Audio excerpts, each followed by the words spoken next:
Well, thank you all so much for joining us here on the live stream, coming to you from the RAI in Amsterdam, bringing you every single moment of Cisco Live 2025. We are just back from another great center stage session with Danny McGinnis, our VP of Product Management from the Compute BU. Danny took a look at all of the different ways that Cisco has been modernizing our data centers for AI. As AI is continuing to transform all of our industry systems, right out there at the forefront at Cisco, we're modernizing data centers in order to meet the evolving demands of AI workloads. But this isn't really just about modernization. Cisco IT also has to reimagine its role, and it partners with our Cisco business units to power Gen AI programs in AI innovation. It's all very exciting, and there's so far to go and so much to learn. We're going to have Danny here in the studio for an interview in just a couple of minutes. Right now, though, we will head out to Rob at the Networking Product Wall. Hey there, Rob. Hey man, how's it going over there? Good, good. Thank you, my friend. Good to see you. Danny McGinnis, sharp guy. That's going to be a good one. Absolutely. Looking forward to it. And very much, of course, on topic here. We're talking about UCS. I want to introduce Hasib. Hasib, we were just kind of reconnecting. It's been a little bit of a while since we last spoke, but you got some new products in UCS. Specifically, now we're in the AI-ready data center, but here we've got the UCS, I'm forgetting the numbers all of a sudden, 848? 845A. 845. 845. Okay, now this one is a new modular UCS, but I wonder if you could tell us what makes this unique and perhaps a complement to the more pure speed and AI focus that we had with the 885. If you could kind of talk about how those are the same, but how they're different. All right, thanks, Rob. So this is what we announced this Tuesday in the keynote. This is the Cisco UCS C845A, codename Mustang. This is our 4RU modular AI server. This server in this very small form factor can actually take up to 8 GPUs. But the nice thing about this server is that you can build as you grow. So you can order the server with 2 GPUs, 4 GPUs, 6 GPUs, or 8 GPUs. The server runs on 2 AMD EPYC 5 5th generation Turin processors. The memory, the hard disk, the on-device storage, they're all configurable. Customers can pick and choose. So there's a lot of configurability on this particular design. Comes with 4 power supplies. One of them is redundant, so it's like a 3+1 configuration. It can handle east-west traffic using 4 AI NICs. It also has 1 slot for a north-south traffic. You can use a DPU or an AI NIC over there of your choice. Well, I was going to ask you just as a point of comparison, real quick. The 885 is where here, so we can kind of see how that difference. I didn't tell you I was going to do that. Sorry. Where's the 885? Which one? This there one. we go. Okay. So now we're coming down to the big boy, the 885A. So this one is, as you can see, that's a 4RU. This is an 8RU server. The server actually ends here. What we're showing here is we've pulled out the GPU tray. So the thing about this server is it comes in 1 fixed configuration when it comes down to GPUs. Okay. So it's modular in the sense that you can pick and choose your processors, processor speeds, memory, etc. But you will always order it with 8 GPUs. And they will come in this tray. We offer NVIDIA GPUs, H100s, H200s. We also offer AMD GPUs in this. Okay. And these 8 GPUs are all connected through a high-speed interconnect inside the tray. So which means their communication, GPU to GPU communication is much faster. We also have 8 AI NICs here, 1 per GPU. So when this server needs to talk to another server, every GPU has 400 gigs today, and in future it would have about 800 Well, gigs. and that's the hard part, right? Which is these things need to communicate, because this thing is really a beast dedicated to the training and inference type of heavy usage, high power draw. You've got very specific things you need to accomplish. You're not going to use this for anything general purpose, but there are still needs for, hey, I need a little bit of that, but I also need to be able to repurpose, perhaps. I need to be able to run different workloads, and that's where the new one just announced with the 848?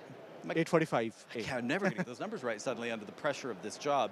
But that one is designed for the flexibility that this one doesn't have, but I could see you're going to buy that one, you're going to stack those up as much as you can get away with, I guess. Correct. This one is for training workload. Yep.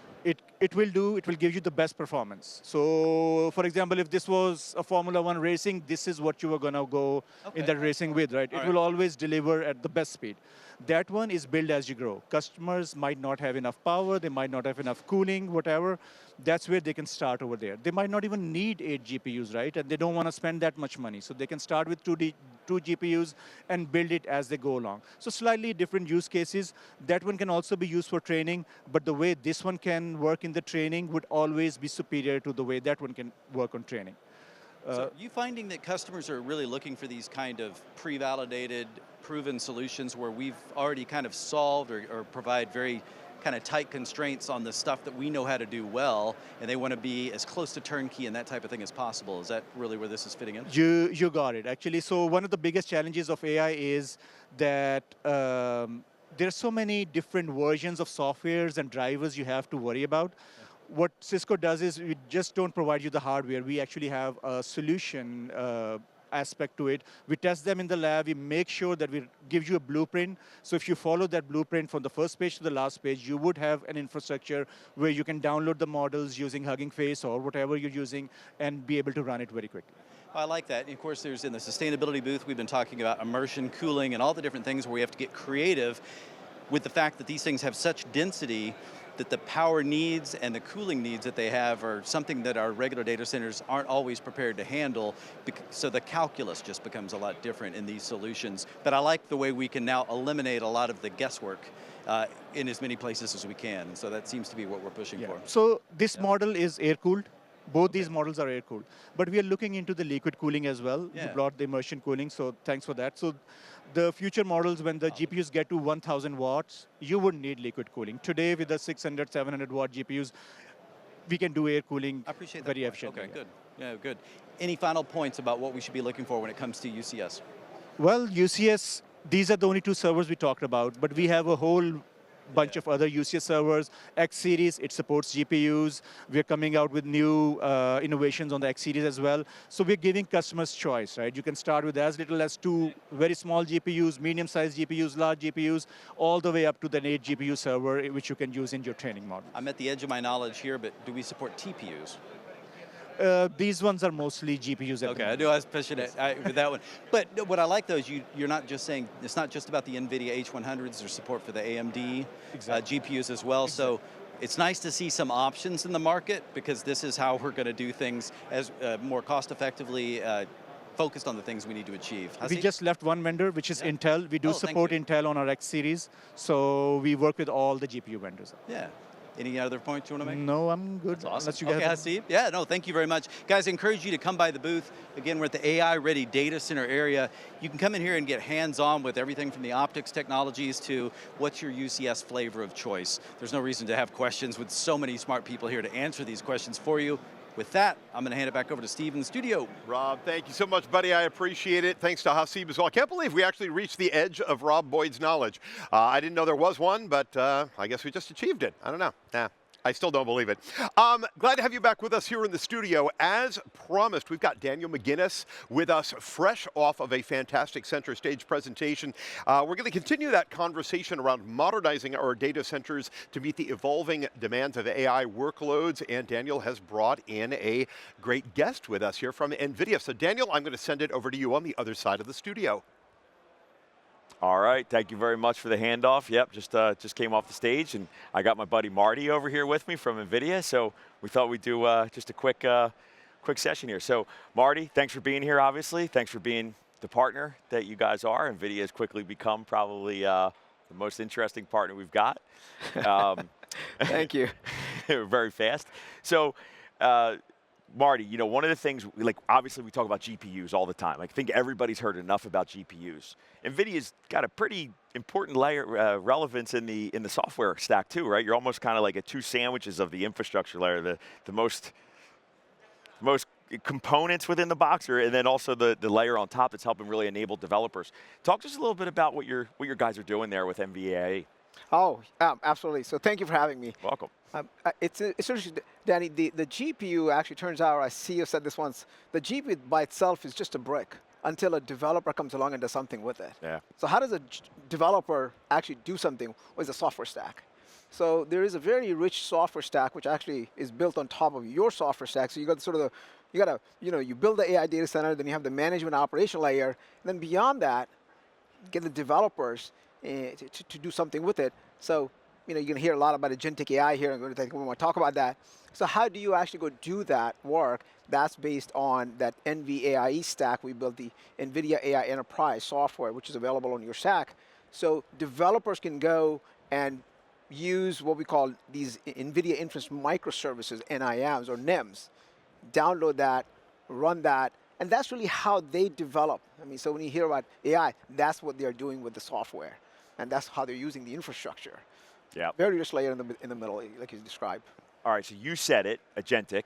I think if I was, you know how you put a new word in the Webster's dictionary every once in a while? Like, I think this is the one where I even hear people getting tongue-tied on agentic. That's right. So, obviously we've been training models, we've been building models, people, IT teams are getting stuff stood up. Talk to me a little bit about what's changed more recently in terms of how we're actually using them and maybe demystify this word agentic. That's a great question. So just quickly, let's contextualize for the audience. So where we're coming from or where we're going. So if you recall, about 10 years ago, there was this thing called AlexNet, ImageNet competition, which these students won with GPU, recognizing images with less than 25% error rate. And that's really what kicked off this era of what we call perceptive AI, being able to perceive things and objects. And then from there, ChatGPT comes along. And that kicked off the era of generative AI, right? So to be able to generate new things, not just recognize things, but generate things. And that then further propelled the era of agentic AI, when you can ask an agent to do something or some things, and it can orchestrate all of that based on top of the ability to generate things. So when I ask an agent, hey, how did I do in the last 5 years, or 5 quarters, revenue-wise, and how did I compare to my competition? Well, that agent has to go do a whole bunch of search. They have to go into the company database. They have to do a whole bunch of calculation, and all that is captured, let's call it, within the agentic AI framework. That's what you would do with an agent, and that's where we are today. That's where we are. We went from making Netflix recommendations to logging in ChatGPT, and now we're in full Knox having conversations with people that sound like computers that sound like humans. Absolutely. And the way to think about this, Dan, is every person that works in the enterprise is going to need some help or can have an assistant of some sort. You may need it for product marketing, I may need it for sales, and developers will need, and so on and so forth. So the enterprise is going to experience huge productivity gains, have this agentic AI framework. Literally, that's one of the things I was just talking about in my session. Every single line of business in Cisco is at that point now where they're thinking about what's that agent look like for a Cisco employee, and it's pretty much what every enterprise is going through. Is that exactly right? Yeah. I mean, I use agentic AI today inside of NVIDIA. We have an agent, we call it Sassy, and effectively, if I want to build a presentation to go talk to a customer, it would take me hours if I build it. So I just asked Sassy, hey, could you build me, for this customer, this kind of content? And it takes maybe 5 minutes. Oh, it's amazing. And the thing is, without having that, you would be behind because everybody else is doing it that way. Right. So if you don't embrace this and adopt it, your company quickly starts to fall behind in terms of productivity capabilities. You got it. It's a blockbuster Netflix thing. All right, so keep moving. You and I, we spend a lot of time talking about the strategy, the partnership, and I think we clearly see why it's such a match. I often talk about, or one of the things you and I often talk about, is the different personas, right? Cisco, obviously, we know that IT team so well. Yep. But NVIDIA, when you think about who you're out aligning with usually on your initial calls, it's not the IT team, it's the line of business. So talk to me a little bit about what you're seeing there and how that kind of parlays into the partnership and why this is such a better together type of match. Well, Cisco is a great partner for us because of your expertise in the enterprise and with Ethernet specifically. So your expertise in enterprise, Ethernet, and the infrastructure.